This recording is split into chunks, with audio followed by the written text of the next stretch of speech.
This is the news in brief from the United Nations. The COVID-19 pandemic has highlighted the key role that migrant workers play in the global economy, as well as the terrible risks that they are forced to take to find work. That's the message from the UN Migration Agency, IOM, which says in a new report that in several countries, from El Salvador to Tonga, money sent home by foreign nationals makes up more than a quarter of their economic output. Today, migrants make up an estimated 5% of the global workforce, compared to less than 2% in 2010. This has done nothing to diminish the dangers that a staggering number of people on the move face every day, IOM said, especially those most vulnerable, like victims of trafficking and women and girls.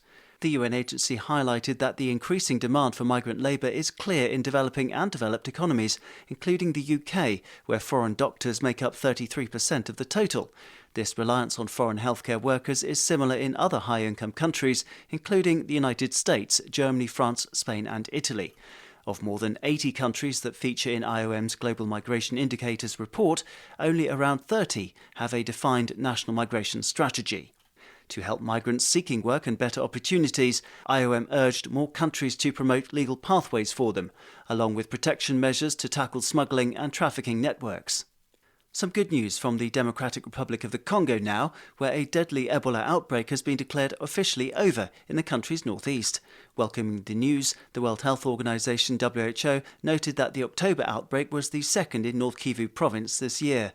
In total, there were 11 confirmed cases of Ebola infection, including 6 deaths in the latest episode, which was declared on the 8th of October. This was the country's 13th outbreak, and it occurred in the same area as the 2018 outbreak, which lasted 2 years.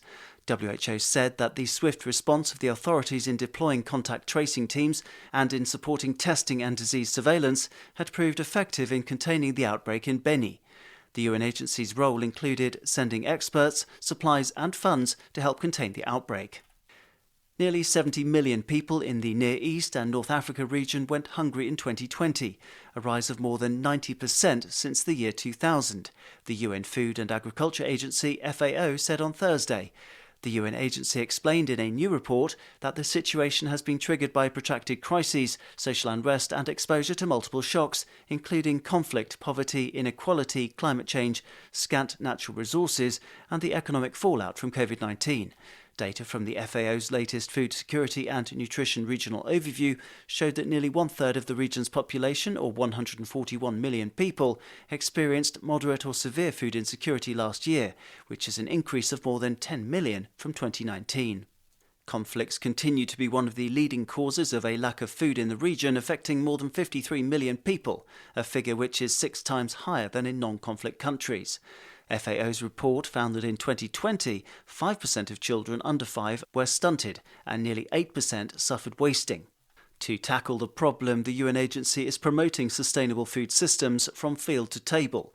These can deliver food security and nutrition for everyone without compromising the Earth's ability to continue producing for future generations, FAO said. Daniel Johnson, UN News.